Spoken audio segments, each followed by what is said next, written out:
Fellas, what is going on? And welcome back to the channel. My name is Hart. Today, I'll be breaking down my four core plays for the Memorial Tournament here on DraftKings, which starts tomorrow for PGA DFS. I'll be covering PGA DFS for the rest of the PGA season.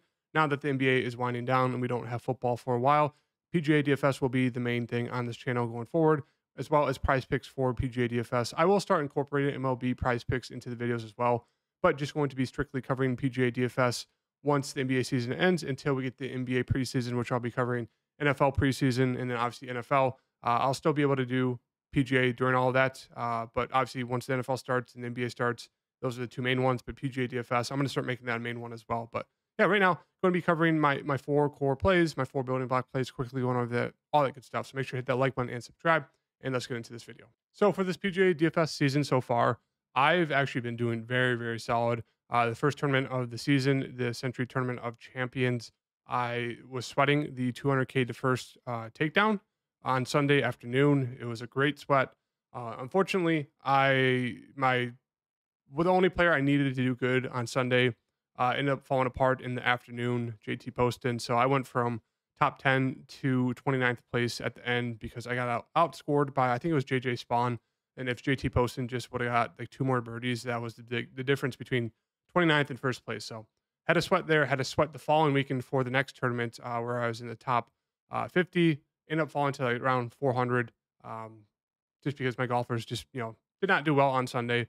But then since then, I've been cashing in about 75, close to 80% of the tournaments so far. And I'm just a 3 entry guy or less in these big field tournaments. So it's been great hit rate, either breaking even or making some money. So looking to hopefully provide you guys some information that you guys are able to take from these videos going forward to, help you become a better PGA DFS player or just help you get into the PGA DFS because it is fun sweating, watching these guys play and your lineup doing well in these tournaments, especially if you're a golf person. Even if you're not a golf person, it does make for a good sweat. So the first player I have for today is no surprise. So for these videos going forward, there will be days or there'll be videos like this video for this week where everyone in the thumbnail is who I'm going to be going over, and they're all going to be this week are all going to be pretty chalky.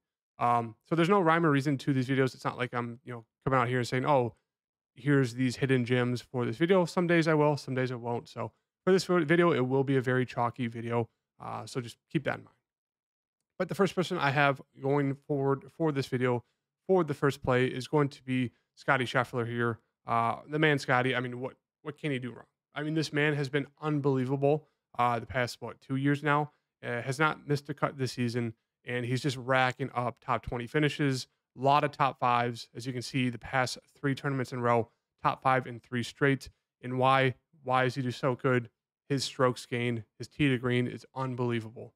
He is unbelievable in tee to green, gaining strokes. I think he gained 15 strokes last tournament, and 15 strokes the previous tournament. So the past 2 tournaments, the Charles Schwab PGA, he's gained 15 strokes on the field, tee to green, which is unbelievable. He's been absolutely striping the ball the whole season, and he should have multiple victories. He has the Players, and then he has the Phoenix Open. But since the Players, he should probably have 2 or 3 more victories. Like, he's been playing that good of golf. The only thing that's failed him is the putter, and if he can just break even strokes gained with the putter, if not gain 1 or 2.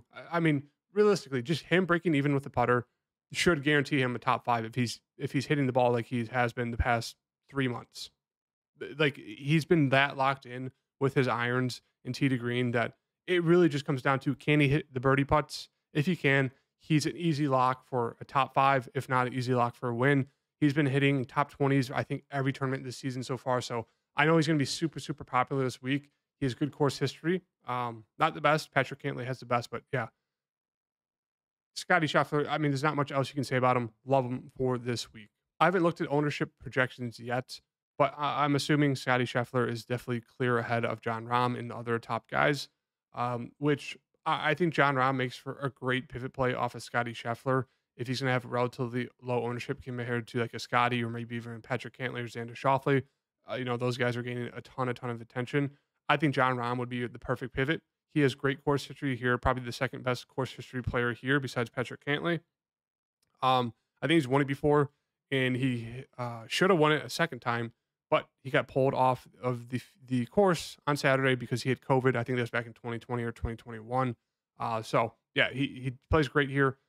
This course is very hard. John Rahm, I know he hasn't been the best recently. Top 50 to 15-1 cut. So he's kind of been all over the board recently. But I mean, he makes for a great pivot play.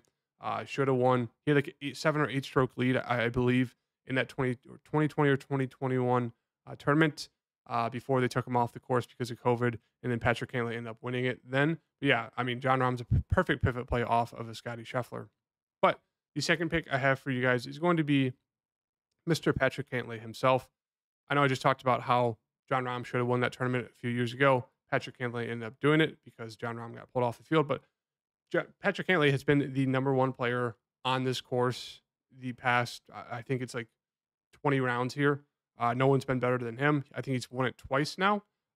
He's had multiple, or he's at least won it once. He's had multiple top, I think, threes or top 4 finishes here. And he's playing some of the best golf of his career. As you can see, he hasn't got a win yet this season, but made 10 out of 11 cuts. You got a top 9 at the PGA, top 21 at the Wells Fargo, RBC 3, Masters 14, Players top 19, Arnie top 4, Genesis 3. As you can see, the past 3 to 4 months, he's been on fire. Just really hasn't found the formula every single day to make him, give him that edge to get him over the hump, to get him the win. But with the course history, with how he's been playing right now, it's really not hard not to like Patrick Cantlay. And obviously, you can't fit all these guys into your lineup. You fit these top 2, you're going to have to pay down for some pretty cheap guys, which there's some decent guys down here in this range, but you don't feel great about it. So I'm thinking more of like a 1-star and then go more balanced. But you could definitely fit 2 in if you wanted to. But yeah, all these guys in this video so far are going to be pretty chalky and expensive. So you're going to want to get different with your other utility spots and not really try to jam 2 or 3 of them in. The third pick I have is going to be Mr. Viktor Hovland, one of my favorite golfers, along with Scotty Scheffler, another player who's been playing unbelievably well this season so far and more recently. As you can see back at the start of the season, he had that win at the Hero World Challenge, and then starting the new season, 18, 13, 42, 20, 10, top 3 at the Players, 7 at the Masters, RBC, kind of a letdown there, top 59, then top 43, and then he's started to turn it on once again, a top 2 at the PGA, and then last week, top 16. So he's been playing unbelievably well. This is a course where you want someone who's great tee to green. Victor's great at driving. He's great with his irons. The only downside for Viktor is around the green and his putting. And around the green, he is really, fixed that area so far this season. He's been doing a lot better, avoiding bogeys, double bogeys, and his putter is, pretty solid right now. And he's kind of having all of the parts of his game that you need to win in the PGA are starting to accumulate and, be very, very solid every single week. And so I like, tapping into Viktor here, whether that's, to pair him with one of the top guys or to start him off with your lineup. I think Viktor's a very, very solid play. Made every single cut so far this season. It's really hard not to like him just with how he's playing right now with his irons, with his driver. And it's another one of those plays where it's like, if he can just avoid the around the green for a decent amount, or if he can just get away with it and hit a few birdies, if his putter gets hot like a Scotty, Viktor should be a top 10 guy. The fourth guy I like going to and kind of, thrown into the build is one of the core plays. The fourth core play is going to be, I was deciding between Justin Thomas and Tyrell Hatton. Hatton, I think, is going to be a lot more popular than Thomas, but for good reason. Hatton, has been playing probably the best golf of his career, this season so far. As you can see, there's a bunch of top 10s in there. At the top 6 Phoenix Open, top 4th Arnold, top 2 at the Players. Obviously missed the cut there at the Valero, but then 34th Masters, top 19, tied 3 at the Wells Fargo, top 5 at the AT&T, top 15 at the PGA. He's just one of those guys who can easily rip off just a ton of birdies. He likes to get really hot, can go for those 6 under, 7 or 8 under rounds. It's just, can he keep it in check? Can he keep his emotions in check? Because if he gets off to a solid start here, he's one of those guys who can easily hang around. He's only missed 1 cut so far this season, 9,300. I think he's a very, very solid second play. So if you wanted to go like Scotty and a guy like Tyrell Hatton, who is a very, very good play, I wouldn't mind that at all. So he's going to be the fourth core play for me. Really like where his game is right now and where it's heading. And I think all these guys are just one slight area of their game away from easily winning this tournament. Scotty, I mean, with how he's been hitting the ball, he should have multiple wins this season, as in like 3 or 4, not only 2. Patrick Henley should have a win this season with how he's been playing. I expect one coming soon. Victor Hovland, the same thing. He's been playing unbelievably well. He should probably have 1 or 2 victories if it wasn't for him falling apart for 3 or 4 holes in like a round 3 or round 4. And Tyrell Hatton, it's just can he consistently do well all 4 days. It's one of those things where it's one day he does bad and then the rest he does good, and it's the bad day that keeps him from like the top 5 or winning. So these are the 4 core building block plays. As I said, obviously you can't fit them all. I'm going to try to make 2 lineups, get at least all 4 of them into the lineups. Whether that's going with like Scotty and Tyrell Hatton there, leaves you with 7,300 left over. You can definitely dip down into some guys here like a Justin Suh, Hayden Buckley, Jaeger, Hogard, Detry, Miss Power, Ryan Fox. There's some decent options on here, not guys you feel great about, guys that are definitely risky, but there's some good options down here you can definitely get away with to allow you to pay up for some other players. But yeah, right now those are the 4 core building block plays for this tournament tomorrow, the Memorial Tournament: Scotty Scheffler, Tyrell Hatton, Patrick Cantlay, and Victor Hovland. So going forward, we'll have more of these videos every week for every PGA DFS tournament on DraftKings. I'll start putting them out on Tuesdays.